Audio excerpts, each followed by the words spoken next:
Israel और Hamas के बीच जो ऐलाने जंग चल रहा है उसकी।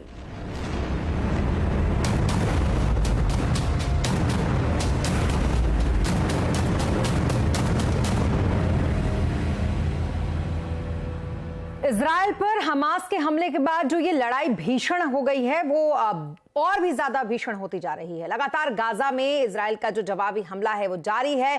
कल रात को करीब 130 से ज्यादा ठिकानों पर इजराइल की वायुसेना ने हमले किए। तो वहीं इजराइल के भीतर भी गाजा पट्टी के पास अभी भी हमास आतंकवादियों से लड़ाई जारी है। दूसरी तरफ अगर बात करें तो उत्तरी इजराइल में यहां पर लेबनान की सीमा पर हिजबुल्लाह के आतंकवादियों से युद्ध जारी है और अब वहां इजराइल अपने टैंक और सैनिकों को तैनात कर रहा है। उसके अलावा वेस्ट बैंक की अगर बात करें तो यहां पर यरूशलेम के आसपास जो फिलिस्तीनी समर्थक हैं उनके साथ इजराइल के पुलिस की रहकर वहां पर भिड़ंत हो रही है। यानी कि 4 मोर्चों पर इजराइल की जो जंग है वो इस वक्त चल रही है। ये 4 तस्वीरें हम आपको दिखा भी रहे हैं। इजराइल की वायुसेना ने गाजा के कई इलाकों को चकनाचूर कर यानी कि चुन चुन कर उनको निशाना बनाया और यहां पर निशाना बनाकर उनको मिसाइलें दागी। इजराइल के विदेश मंत्रालय ने ट्वीट किया कि हमास के आतंकी शैतान, बर्बर और हत्यारे हैं। इजरायली वायुसेना ने गाजा में हमास के 200 अड्डों पर हमला किया है। गाजा में 1500 हमास आतंकवादियों ने के शव जो हैं वो बरामद किए गए हैं। इजराइल की सेना ने यह ऐलान भी किया है कि हमास के खिलाफ उनके हमले में गाजा की जो संसद और नागरिक मंत्रालय है उस पर टारगेट हुआ है। अलग अलग तस्वीरों के जरिए आप समझ सकते हैं कि जो अब तक वहां पर चल रहा है वो कैसे स्थिति बद से बदतर होती जा रही है। वहीं इजराइल के प्रधानमंत्री बेंजामिन नेतन्याहू ने हमास को सबक सिखाने का जो ऐलान किया है उसके तहत नेतन्याहू ने कहा कि इजराइल ने इस युद्ध को शुरू नहीं किया था लेकिन इजराइल ही अब इस युद्ध को खत्म करेगा। नेतन्याहू ने हमास को आईएस की तरह बताया और यह भी कहा कि हमास ने इजराइल पर हमला करके ऐतिहासिक गलती की है।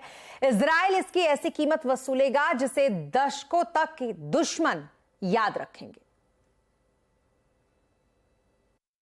Israel is not only fighting for its own people, it is fighting for every country that stands against barbarism.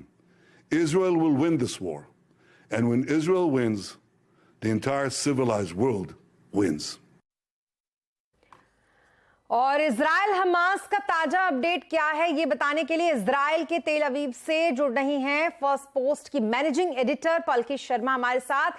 Palki ji, Israel में क्या चल रहा है? गाजा में इजराइल के हमलों पर क्या अपडेट है आपके पास? क्या ये लड़ाई अभी लगता है आपको कि लंबी खिंचने वाली है?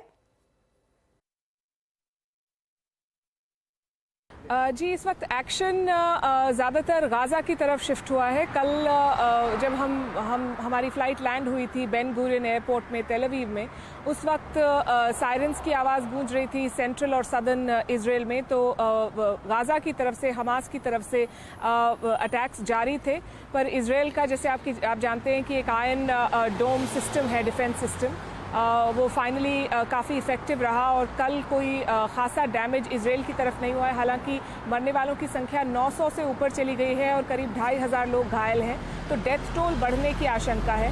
पर अगर एस्केलेशन की बात करें तो डेफिनेटली एस्केलेशन की तरफ ही जा रही है ये बात। जो लेटेस्ट रिपोर्ट्स आई हैं उनके मुताबिक हमास के एक ऑफिशियल ने कहा है कि वो अब इजराइल के साथ किसी तरह की डील करने को तैयार हैं, पर इजराइल का रवैया डील जैसा इस वक्त नहीं लग रहा है। इनफैक्ट जो और इनपुट्स आई हैं इजरायली प्राइम मिनिस्टर नेतन्याहू की, जो यूएस प्रेसिडेंट बाइडेन के साथ संडे को बातचीत हुई, तो अलग अलग सूत्रों के हवाले से पता चला है कि नेतन्याहू ने जो बाइडेन से कहा है कि हमें ग्राउंड ऑफेंसिव करना है गाजा में, हमें आगे बढ़ना है और ओवरनाइट इजरायली एयर स्ट्राइक्स जो गाजा में हुई हैं उसमें करीब 800 यूनिट्स डिस्ट्रॉय कर दिए गए हैं और इजरायली सरकार ने क्लियरली ये गाजा में रहने वाले लोगों को कहा है कि उनको वहाँ से निकल जाना चाहिए। कल इजरायली डिफेंस मिनिस्टर ने कहा था कि हम एक पूरी घेराबंदी कर रहे हैं गाजा की, तो एस्केलेशन की तरफ बढ़ रहा है मामला।